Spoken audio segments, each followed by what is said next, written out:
히브리서 11장은 자신에게 허락된 삶, 자신에게 주어진 인생의 시간과 공간을 오직 믿음으로 살아내었던 성경 인물들을 우리에게 제시하면서 믿음이란 도대체 무엇인가? 믿음으로 이 세상을 살아간다는 것은 무엇을 의미하고 어떻게 살아가는 것을 말하는가라고 하는 질문에 대한 실제적인 답을 지난 11번의 시간을 통해서 우리에게 제공해 주었습니다. 여러분, 그러면서 히브리서 저자는 이제 히브리서 12장 1절에서 3절까지의 말씀을 통해서 그러면 우리는 어떻게 살아가야 하는가라고 하는 새로운 화두를 던지면서 우리에게 구체적인 적용점을 제시하고 있습니다.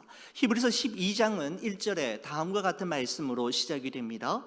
이러므로 우리에게 구름같이 둘러싼 허다한 증인들이 있으니 모든 무거운 것과 얽매이기 쉬운 죄를 벗어버리고 인내로써 우리 앞에 당한 경주를 하며 라고 말씀합니다. 히브리서 11장과 12장은 이러므로 라고 하는 접속사로 두 장이 서로 긴밀하게 연결되어 있는 것을 볼 수가 있는데, 이러므로 라고 하는 말은 히브리서 11장에 기록된 내용처럼 자신에게 허락된 인생의 분량을 오직 믿음으로 살았던 사람들을 우리가 보았으므로 라고 하는 의미입니다. 이러므로 이제 우리는 어떻게 살아야 하는가? 라는 질문으로 이어지게 되는 것이죠. 어떻게 살아야 하는가에 대해서 이 히브리서 기자는 우리도 인내로서 우리 앞에 당한 믿음의 경주를 끝까지 완주하자라고 말씀하고 있는 것입니다. 여러분, 히브리서 12장 1절에서 3절까지의 말씀이 대단히 길지 않습니까?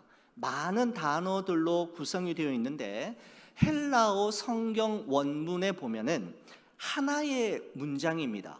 그러니까 주어와 동사가 각각 하나라는 것이죠. 주어는 무엇인가 하면 우리도라는 것이고, 동사는 뭔가 하면은 경주하자, 달려가자라고 하는 주어와 동사로 이루어져 있습니다. 여러분, 그러니까 이 세 절의 말씀을 한 문장으로 간략하게 요약하면 이러므로 우리도 경주하자, 이러므로 우리도 달려가자라는 말씀으로 표현으로 요약할 수가 있는 것이죠. 허다한 믿음의 사람들이 그랬던 것처럼 우리도 우리 각자 앞에 놓여 있는 저마다의 믿음의 경주를 우리도 끝까지 경주합시다.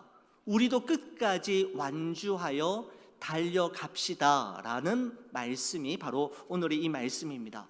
여러분, 이 세상을 살아가는 모든 믿음의 성도들의 그 여정을 달리기 경주, 레이스에 비유할 때, 여러분, 이 경주는 100m 달리기 단거리 경주이기보다는 42.195km를 달리는 마라톤에 더 가깝다라고 생각이 됩니다. 여러분, 마라토너에게 정말 중요한 것은 눈앞을 바라보는 것이 아니라 멀리 내다보는 시선과 긴 호흡이 필요하고요, 어떠한 경우에도 중도에서 포기하지 않고 끝까지 결승점을 바라보며 나아가는, 완주하고자 하는 그 마음이 너무나도 필요한 것이죠. 여러분, 그렇습니다. 우리가 달려가는 믿음의 경주는 서로 경쟁하며 결승점에 먼저 가야 하는 경기, 그래서 속도를 중요하게 여기는 경기가 아니라 완주하는 경기, 완주하는 것이 더 큰 의미가 있는 경기입니다. 누가 빨리 가느냐가 중요한 것이 아니라 누구든지 완주하는 것이, 끝까지 그 길을 완주하는 것이 중요하다라는 것이죠. 여러분, 완주하기 위해 가장 필요한 것이 무엇입니까? 바로 인내임을 말씀합니다. 여러분, 그래서 히브리서 기자는 1절에서 인내로써 우리 앞에 당한 경주를 하며 라고 되어 있습니다. 우리 앞에 당한 경주를 하는 중요한 비결, 비법은 인내임을 말씀합니다. 여러분, 제가 이 말씀을 묵상하면서 제가 참 좋아하는 시인의 시가 생각이 났습니다. 도종환 시인의 흔들리며 피는 꽃이라고 하는 시입니다. 흔들리지 않고 피는 꽃이 어디 있으랴.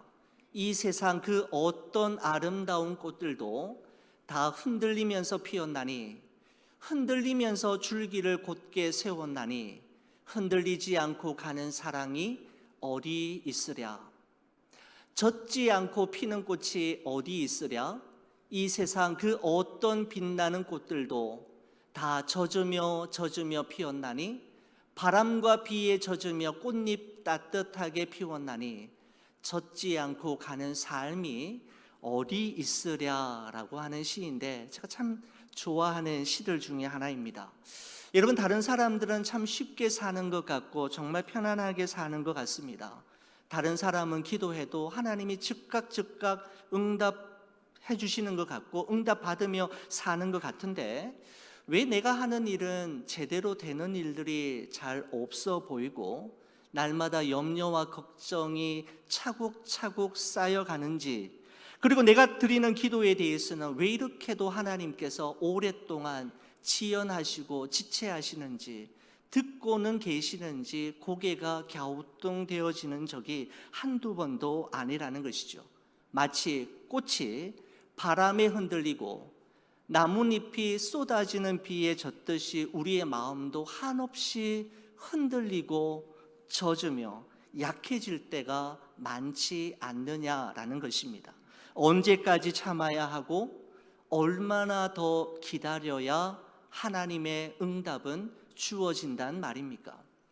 여러분, 이와 같은 상황에서 우리에게 가장 중요한 것은 바로 인내임을 말씀하고 있습니다. 여러분, 인내라고 하는 이 단어를 영어로 표현할 때 주로 두 가지 단어로 표현하곤 합니다. endurance 또는 patience라고 하는 두 단어로 인내, 오래 참음이라고 하는 우리 한국말을 표현하고 있는데, 위튼 칼리지에서 신약학을 가리키는 더글라스 무라고 하는 교수님이 있습니다. 아주 신약학의 대가이고, 이분이 쓴 책이 신학교의 교과서로 여겨질 만큼, 저도 물론 가지고 있는 책인데, 이 교수님이 했던 말이 있습니다. 여러분, 이 교수님은 endurance와 patience라고 하는 말이 일반적으로는 같은 의미로 사용이 되어지지만 서로 다른 상황에서 사용되어지는 단어라고 이야기하면서 이렇게 이야기합니다. endurance라고 하는 단어는 똑같은 인내라고 하는 의미를 가지고 있지만, 인생의 고난과 시련, 감당하기 힘든 일들과 내 힘으로는 컨트롤할 수 없는 어려운 상황 속에서도 중도에서 포기하지 않고 끝까지 인내하고 견뎌내므로 자신의 자리를 꿋꿋이 지켜낼 때, 이때는 endurance라고 하는 단어를 쓴다라는 것이죠. 여러분, 그리고 patience라고 하는 말은 사람에 대한 인내입니다. 나와 잘 맞지 않고 좀처럼 변화되지 않고 변화될 가능성이 앞으로도 보이지 않는, 그래서 끝까지 참아주고 기다려 주어야 할 때 사용되는 단어가 patience입니다. 그러니까 상황, 환경과 관련된 인내는 endurance고, patience는 사람에 대한 기다림, 인내, 참음을 이야기할 때 쓴다라는 것이죠. 여러분, 인내하고 참고 기다리는 것은 그 대상과 상황이 누구인지 무엇이든지 간에 다 힘든 일임에 분명한 것 같습니다. 여러분, 그러나 이런 말이 있습니다. 견딤의 길이가 쓰임의 길이를 결정한다라는 말이 있는 것처럼, 견뎌낸 만큼, 버텨낸 만큼, 믿음으로 살아낸 만큼 하나님께 쓰임받게 될 날이 반드시 있다라는 것이죠. 히브리서 10장 36절에 이렇게 말씀합니다. 너희에게 인내가 필요함은 너희가 하나님의 뜻을 행한 후에 약속하신 것을 받기 위함이라 라고 말씀하고 있는데, 하나님께서 약속하신 것들은 그냥 주어지는 것이 아니라, 그냥 받게 되는 것이 아니라 반드시 인내의 과정을 통과한 후에야 주어지게 되고 받게 됨을 말씀하고 있는 것입니다.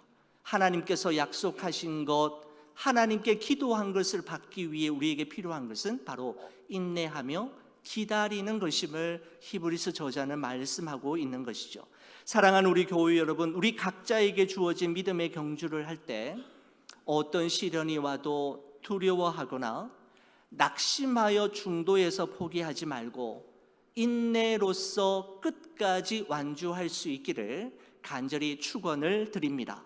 여러분, 성경은 인내로서 우리 앞에 당한 믿음의 경주를 끝까지 하라라고 이야기하면서 이와 같은 경주를 완주하기 위해서는 두 가지가 반드시 있어야 하는데, 그 첫 번째는 벗어버릴 것이 있고 바라볼 것이 있다라고 이야기하고 있습니다. 여러분, 첫 번째, 그러면 우리는 무엇을 벗어버려야 하는 걸까요? 그것에 대해서 히브리서 12장 1절 중반부에 보면 이렇게 말씀합니다. 모든 무거운 것과 얽매이기 쉬운 죄를 벗어버리고 인내로서 우리 앞에 당한 경주를 하며 라고 말씀합니다. 믿음의 경주를 중도에서 포기하지 않고 끝까지 완주하기 위해 우리가 벗어버려야 할 첫 번째 것은 무거운 것이라고 말씀하고 있습니다. 여러분, 만약에 마라토너가 달리기를 하는데 날씨가 그날따라 너무너무 춥다고 해서 겨울 점퍼를 두껍게 입고 롱코트를 입고 달리는 모습을 한번 생각해 보십시오. 웃음이 저절로 나지 않겠습니까? 여러분, 최대한 가볍게 하고 날렵하게 해서 달려야 할 텐데 경주자의 옷에 호주머니가 너무너무 많아서 호주머니마다 무엇인가를 잔뜩 채운 후에 달린다고 한다면 여러분, 어떻게 되겠습니까? 뛰면 뛸수록 더 힘들어질 것이고 오래 달릴 수가 없게 될 것입니다. 여러분, 우리 히브리서 11장에 믿음의 사람 모세에 대해서 우리가 함께 나누면서 모세는 바로의 공주의 아들이라 칭함받기를 거절하고 하나님의 백성과 함께 고난받는 길을 선택했다라고 하는 그 말씀을 여러분과 함께 나누면서 그리스도인은 어떤 사람인가에 대해 이렇게 정의를 함께 내려본 적이 있습니다. 그리스도인이란 예수님을 믿기 때문에, 예수님 때문에 포기한 것이 있는 사람, 하나님께서 맡겨주신 사명을 잘 감당하기 위해 내려놓은 것이 있는 사람을 그리스도인이라고 말씀할 수 있다, 이렇게 설명한 적이 있습니다. 여러분, 믿음의 선진들은 믿음의 경주를 처음부터 끝까지 완주하기 위해 더 많은 것을 가지고 더 높이 올려가려고 하기보다는 더 많은 것을 거절하고 더 많은 것을 포기하고 내려놓음으로 그들에게 주어진 믿음의 경주를 완주할 수 있었던 것이지요. 사랑하는 우리 성도 여러분, 여러분은 진정한 그리스도인이 되기 위해 예수님을 믿기 때문에, 예수님 믿는 것 때문에 내려놓은 것, 포기한 것, 거절한 것이 있으신지요? 그것이 있다면 바로 그 사람은 진정한 그리스도인이라 말씀드릴 수 있을 것입니다. 사랑하는 우리 교회 여러분, 믿음의 경주를 하는 이 길에 여러분을 무겁게 하는 것은 무엇이며 여러분의 무거운 짐은 무엇입니까? 수고하고 무거운 짐진 자들아, 다 내게로 오라. 내가 너희를 쉬게 하리라 말씀하셨던 예수 그리스도 앞에 여러분의 무거운 짐을 내려놓고 온전히 맡기심으로 여러분에게 주어진 믿음의 경주, 사명자와 소명자의 길을 끝까지 완주하실 수 있기를 간절히 축원을 드립니다. 여러분, 믿음의 경주를 완주하기 위해 무거운 것, 무거운 짐을 벗어버릴 뿐만 아니라 얽매이기 쉬운 죄를 벗어버려야 한다라고 또한 이야기하고 있습니다. 여러분, 죄는 여러분과 저의 발목을 잡아 앞으로 나아가지 못하도록 얽매이게 만들고 결국은 믿음의 경주를 중도에서 포기하게 만드는 치명적인 독소가 됨에 분명합니다. 여러분, 죄는 아무리 작은 것이라 할지라도 용납해서는 안 되며 가볍게 여겨서도 안 됩니다. 다른 사람들도 다 하는데 이 정도는 괜찮아, 이 정도는 하나님도 이해하시고 봐줄 거야 라고 하면서 죄를 지으면서도 스스로 위로하고 죄책감을 무마시키려고 하는 경향이 우리 모두에게 자리 잡고 있음을 우리는 부인할 수 없습니다. 여러분, 그리고 정말 중요한 것은, 그들에게 중요한 것은 이거죠. 들키느냐 안 들키느냐입니다. 아무리 죄를 지어도 안 들키면 괜찮다라고 생각하는 것이죠. 바로 하나님이 모든 것을 보고 계시고 알고 계시는데 어떻게 이런 생각을 할 수 있단 말입니까? 여러분, 습관적으로 은밀하게 죄를 짓고 있음에도 불구하고 아직 내게 아무 일도 없다라는 것은 이 정도는 괜찮은 것을 의미하거나 하나님께서도 이 정도는 눈 감아 주시는 것을 의미하는 것이 아니라 회개할 기회를 주시는 것으로 우리는 깨달아야 합니다. 여러분, 그래서 베드로후서 3장 9절에 보면 이런 말씀이 있죠. 주의 약속은 어떤 이들이 더디다고 생각하는 것 같이 더딘 것이 아니라 오직 주께서는 너희를 대하여 오래 참으사 아무도 멸망하지 아니하고 다 회개하기에 이르기를 원하시느니라 라고 말씀하고 있습니다. 내게 아직도 아무 일도 없고 어떤 일도 생기지 않는 것은 괜찮기 때문이 아니라 하나님께서 회개하도록 기다리고 계신다라는 것을 우리는 인지하여야 합니다. 우리는 이런 하나님의 마음을 이용해서는 안 되는 것이죠. 하나님께서 기회 주실 때 철저히 회개하고 성령의 도우심을 따라 우리를 얽매이게 하고 우리의 발목을 잡는 죄를 끊어버릴 때 우리는 믿음의 경주를 가벼운 몸과 마음으로 완주할 수가 있는 것이죠. 여러분, 찬송가 246장 나 가나안 땅 귀한 성에 라고 하는 찬송가의 1절 가사를 보면 이렇습니다. 나 가나안 땅 귀한 성에 들어가려고 어떻게 했다고요? 내 무거운 짐 벗어버렸네. 죄 중에 다시 방황할 일 전혀 없으니 저 생명 시냇가에 살겠네. 길이 살겠네. 나 길이 살겠네. 저 생명 시냇가에 살겠대라고 하는 여러분 찬송가를 우리가 우리 장례 예배 드릴 때마다 자주 부르게 되는 찬송이지 않습니까? 나 가나안 땅 귀한 성에 들어가기 위해 저 생명 시냇가에 길이 살기 위해 시인은 두 가지를 결단했다라고 이야기합니다. 내 무거운 짐 벗어버리고 죄를 벗어버렸노라고 말씀하는 것이죠. 사랑하는 성도 여러분, 믿음의 경주를 하는 이 길에 여러분을 무겁게 하는 짐은 무엇입니까? 여러분을 얽매이게 하고 여러분의 발목을 잡는 덫과 같은 죄는 무엇입니까? 믿음의 경주를 완주하고 우리 영원한 본향인 저 생명 시냇가의 길이 살기 위해 무거운 짐과 얽매이기 쉬운 죄를 벗어버릴 수 있기를 주의 이름으로 간절히 축원을 드립니다. 여러분, 이처럼 히브리서 기자는 인내로서 우리 앞에 당한 믿음의 경주를 완주하기 위해서 크게 두 가지가 있는데 벗어버릴 것이 있고 바라보아야 할 것이 있는데 벗어버릴 것은 모든 무거운 것과 얽매이기 쉬운 죄였습니다. 여러분, 그렇다면 바라보아야 할 것은 무엇일까요? 2절이 우리에게 말씀해 주고 있습니다. 2절 보십시오. 믿음의 주요 또 온전하게 하시는 이인 예수를 바라보자 라고 이야기했는데 여러분, 예수를 바라보자 라고 하는 이 표현을 3절에서는 이렇게 다시 표현하고 있습니다.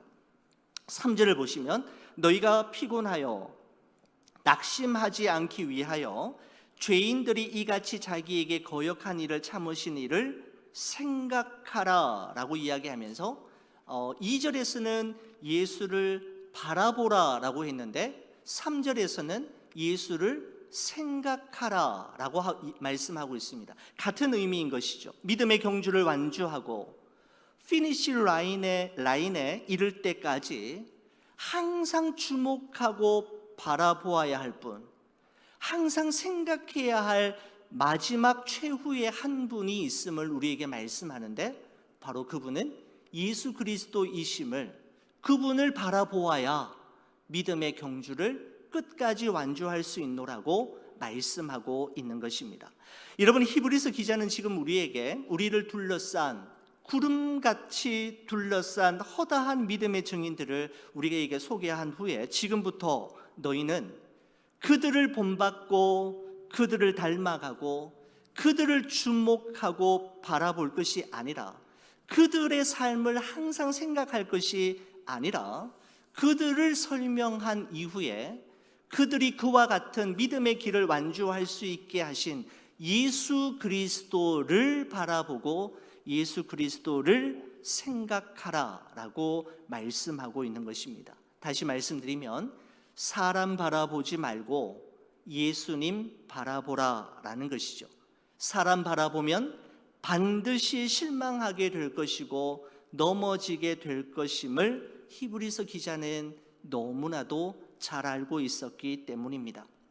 여러분, 특별히 예수를 바라보자라고 하는 이 표현을 NIV 영어 성경에서는 이렇게 표현하고 있습니다. Fixing our eyes on Jesus라고 되어 있습니다. 우리의 시선을 예수님께 고정시키는 것, 못을 박듯이 우리의 시선이 하나님께로 고정되어 있는 것이 바로 예수님을 바라보는 것이다 라고 이야기하는 것이죠. 여러분, 그렇습니다. 믿음이라는 것은 예수님만 바라보는 집중력입니다. 여러분, 믿음의 경주에서 예수님을 바라보는 우리의 시선을 빼앗아가는 것과 주님만을 바라보는 영적 집중력을 떨어뜨리는 것들이 얼마나 많이 있습니까? 사람의 눈치와 비위 맞추고 주변 상황과 환경을 계산하고 바라보다가 우리의 시선을 놓쳐버리고 그로 말미암아 중도에서 하차하게 되고 신앙의 길에서 이탈하는 이들이 여러분 얼마나 많이 있습니까? 여러분, 그렇습니다. 믿음의 주요 또 온전하게 하시는 이이신 예수 그리스도를 바라봄이 우리 앞에 놓인 믿음의 경주를 중도 하차하거나 이탈하지 않고 완주하는 비결이 됨을 히브리서 기자는 우리에게 결론적으로 말씀하고 있는 것입니다. 여러분, 여기서 또 하나 잊지 말아야 할 중요한 사실이 있는데, 그것은 이것입니다. 허다한 믿음의 증인들이 하나님만을 바라보면서 인내로서 믿음의 경주를 완주할 수 있었던 것은 하나님도 그들 자신을 바라보고 계신다라는 사실을 믿는 믿음이 있었기 때문입니다. 그렇습니다.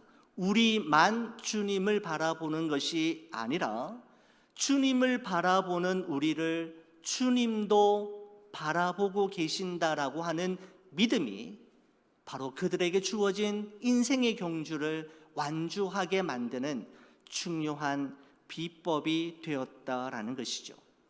여러분, 하나님께서 우리를 바라보고 계시고 하나님께서 우리를 격려하시고 응원해 주신다면 여러분 얼마나 힘과 용기가 나겠습니까? 바로 그분의 시선이 우리로 하여금 포기할 수 없게 만들고 그분의 시선이 우리를 어떤 상황 속에서도 견뎌낼 수 있게 하며 믿음의 경주를 완주하게 하는 결정적인 이유가 되는 것이지요.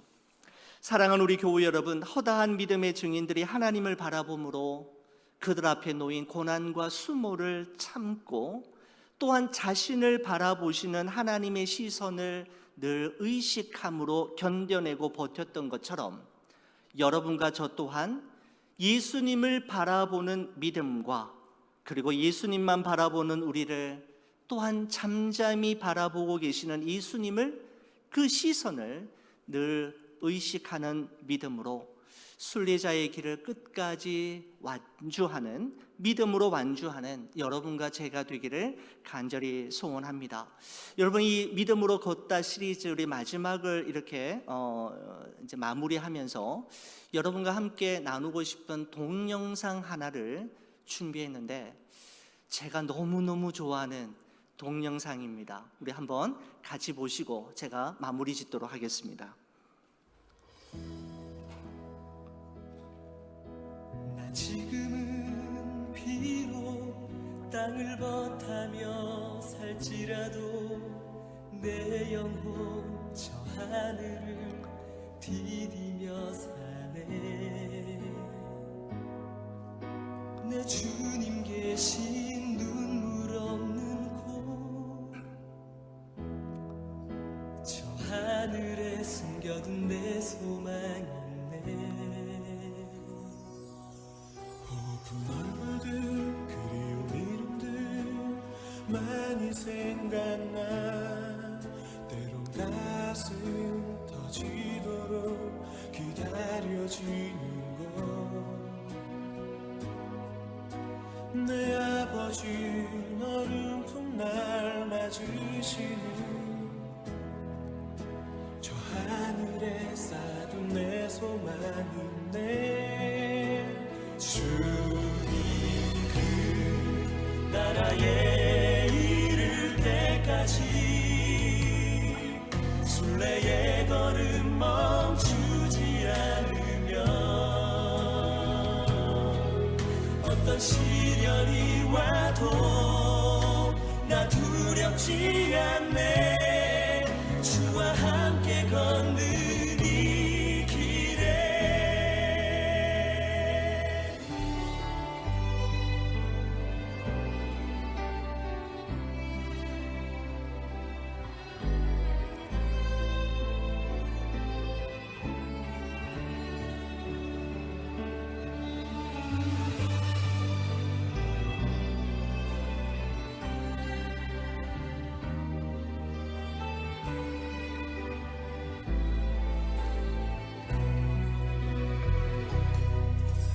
나 지금은 비록 땅을 버타며 살지라도 내 영혼 저 하늘을 디디며 사네. 내 주님 계신 눈물 없는 곳,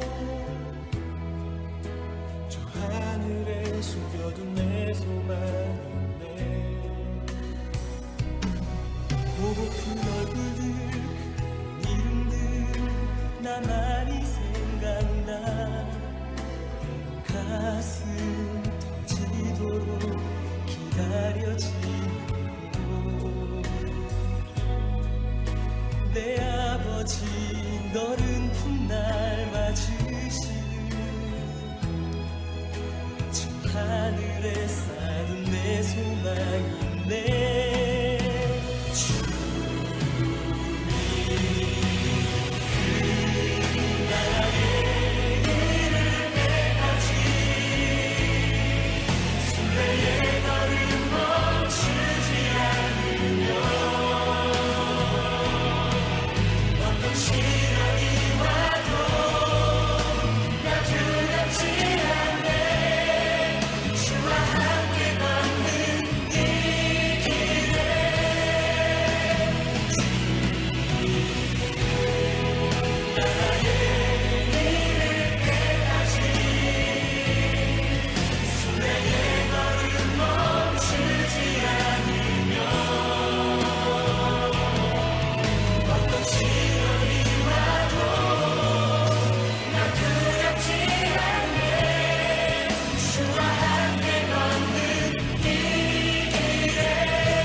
우리 이 영상은요, 처음 만났던 때는 지금부터 한 12년 전쯤인 것 같습니다.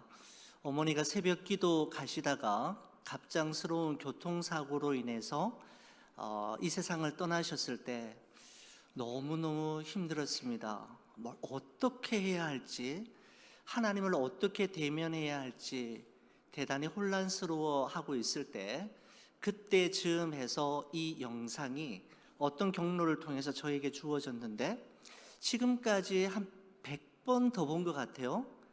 100번 볼 때마다 100번 울었던 영상이었습니다. 그 중에서 가장 첫 번째 눈물을 뻥 터뜨렸던 때가 어느 순간인가 하면, 예수님께서 천국에서 가장 먼저 이렇게 딱 맞이하시면서 손을 잡으시고 그러시잖아요. 힘들었지?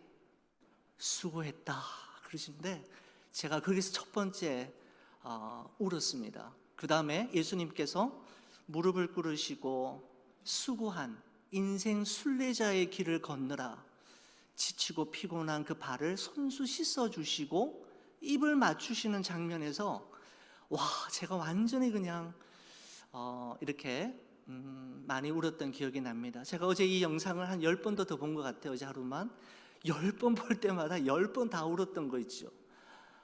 여러분, 그렇습니다. 예수님께서 이 땅 위에 모든 순례자의 여정을 마치고 우리 주님 앞에 갔을 때 힘들었지? 수고했다. 그 한마디면 모든 게 다 해결될 것 같아요. 그 주님 앞에서 펑펑 울고 한번 울고 나면 모든 것이 다 씻겨지고 해결될 것 같다라는 생각이 듭니다. 사도 바울이 이렇게 고백했잖아요. 선한 싸움 싸우고 달려갈 길 마치고 믿음을 지켰나니. 여러분, 우리 각자에게 주어진 선한 싸움, 달려갈 믿음의 경주 다 마치고 여러분의 믿음을 잘 지켜내심으로 하나님 앞에 설 때 부끄러움 없이 설 수 있는 여러분과 제가 되기를 주의 이름으로 간절히 축원을 드립니다.